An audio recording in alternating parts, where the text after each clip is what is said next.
Hi, I'm Joe and welcome to the channel and welcome to the final video in this series that I'm doing on a deep dive on the major scale. You see, lots of times the pentatonic scale gets all the glory, but you know what? There's some great sounds to be found in the major scale. And if you're not familiar with this series, I'll go ahead and fly one of those cards up here so you can get started from the beginning if you want to.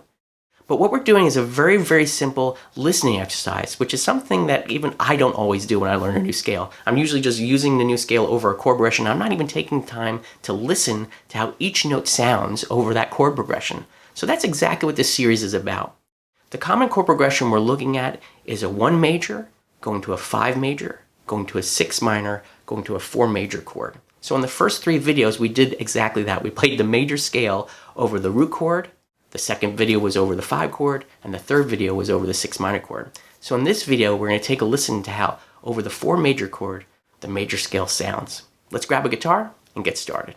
So in the first video, we tackled playing over the 1 chord. In the second video, we did the 5 chord A major. Then we did the B minor in the last video. And in this video, we're going to take on G, which would be the 4 chord, the 4 major chord in the key of D. Just to get our ears familiar again with where we came from, let's go ahead and play over the D chord, and I'm going to play all of the notes of the D major scale, just again to kind of ground us and ground your ears before we move on, because what we've been discovering along the way is that the same notes have a different character when they're played over a different chord, and that's the whole purpose of this series, is just to take time to listen, but also be mindful that you can't just blow through a chord, through a scale when you're playing over chords, because there's going to be certain notes that are going to sound stronger that you want to land on, either if you're making a solo or if you're building a melody. So let's go ahead and listen to the 1 chord. We have our D chord. Now I'm just going to play the root, 2nd degree, 3rd degree, 4th degree, 5th degree, 6th degree, 7th degree, back to the root.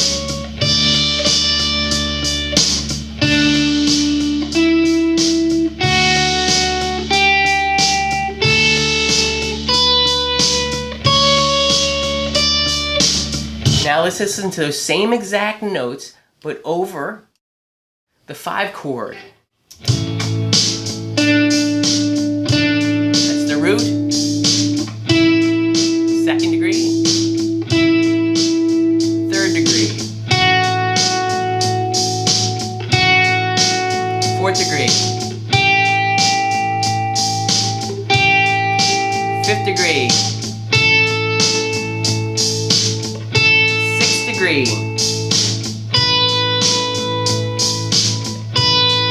7th degree, and the root.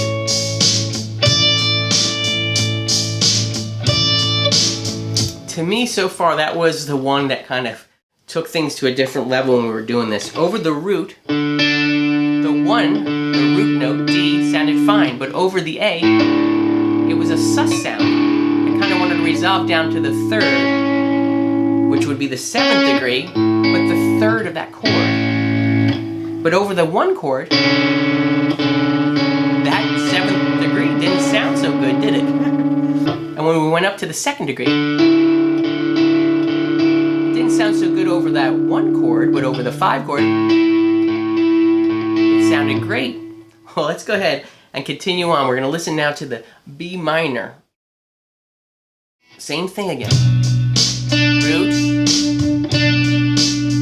2nd degree, 3rd degree, 4th degree,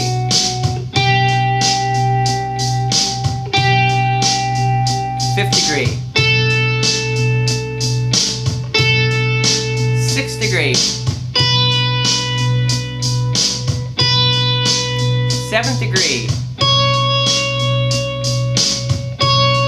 and the root again.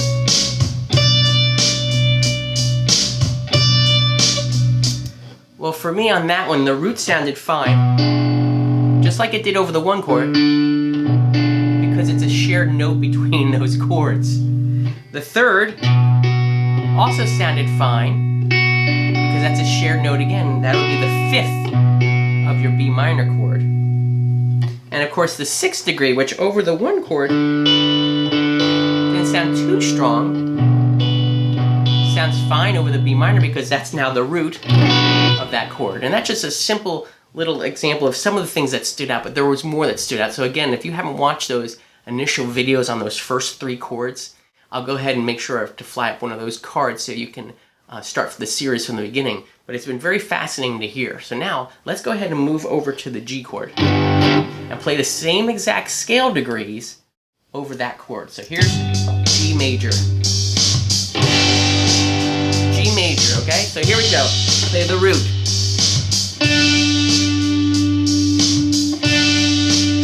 Second degree. Third degree.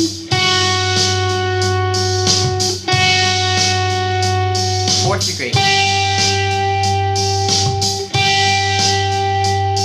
Fifth degree. Sixth degree.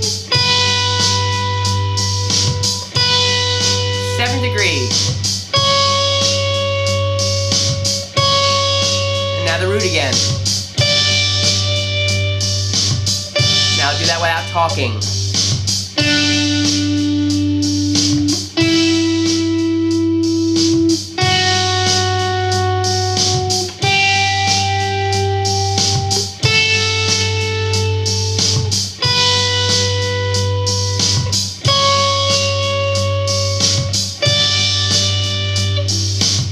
So what do we notice there?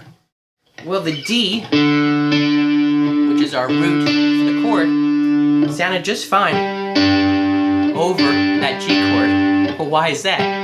Well, this root now happens to be the 5th of that chord. And again, as we talked about in the other examples, whenever you have the root and a 5th of a chord, you have a power chord, they always sound nice. They sound at home. The E, it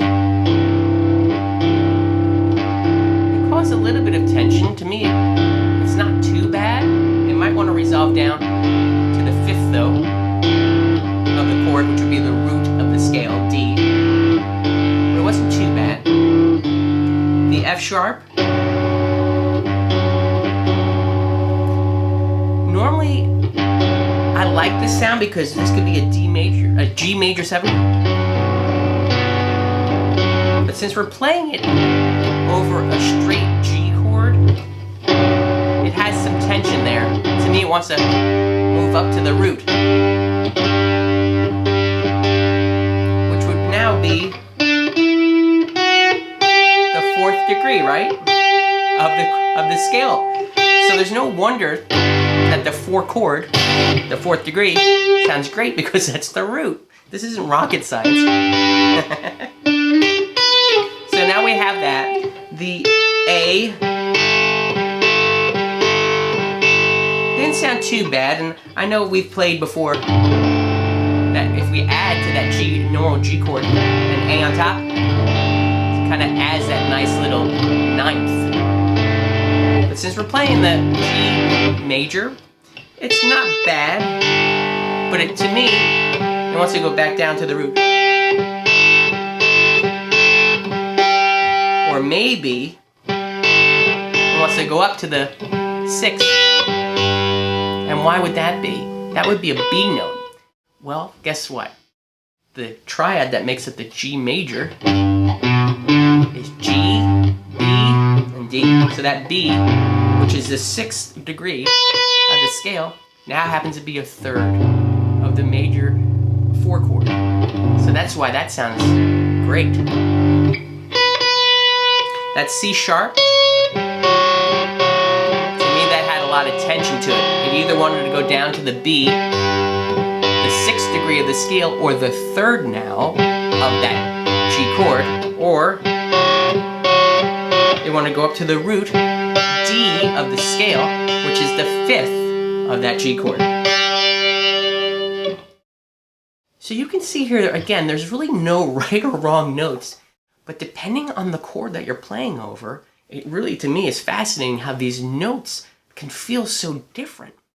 So, In the description below, I'm going to go ahead and put the link to this track like I did in the other 3 videos for you to download and experiment with this at home.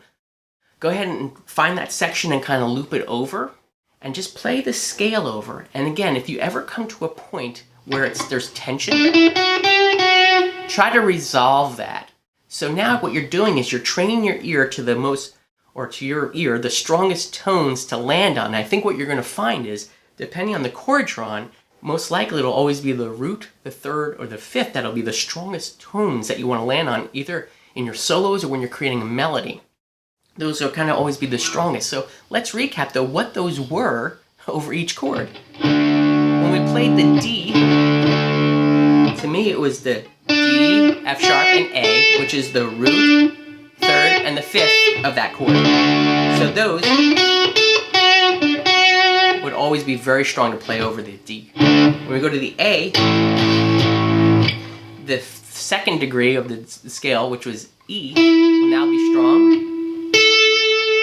The fifth degree obviously will be strong because that's the root.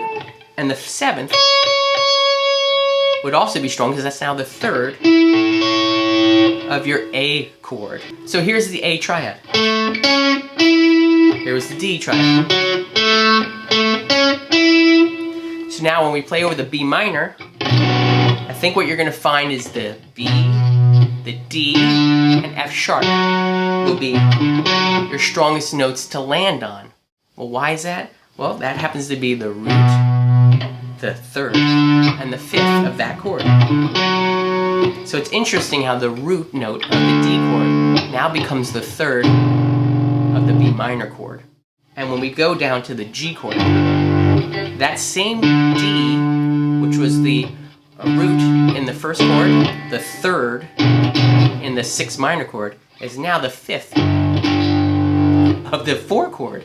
That one note, the root note alone, has transformed itself into 3 different flavors. Home bass for the root, the third of the B minor, and the fifth of the G.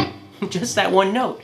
What does that mean? Well, when you're playing this chord progression, that might be a note that you can kind of hang on throughout almost the whole thing, except for that A chord. You might want to resolve it down. And let's just do that real quick. Let's go ahead and play that loop. And I'm going to play that just that D note, and I'll resolve it down.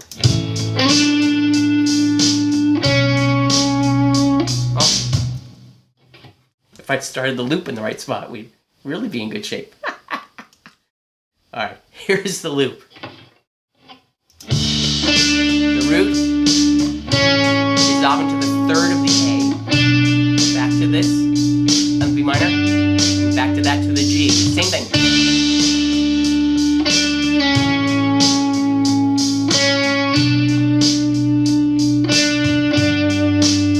So you can see what I'm doing here. I'm doing a little bit of voice leading. I'm using one note and I'm kind of passing it through the chords, and I'm resolving it when the chord changes where that note, which sounded great on the chord before it, doesn't sound so good. So sorry, I took a little tangent there. But again, download the track and start experimenting with this and make notes for yourself. It's always great to make notes while you're learning. You know which notes sounded great and strong over each chord. And if you write those out, you can start building connections and building your own solos and melodies by referencing what you wrote down.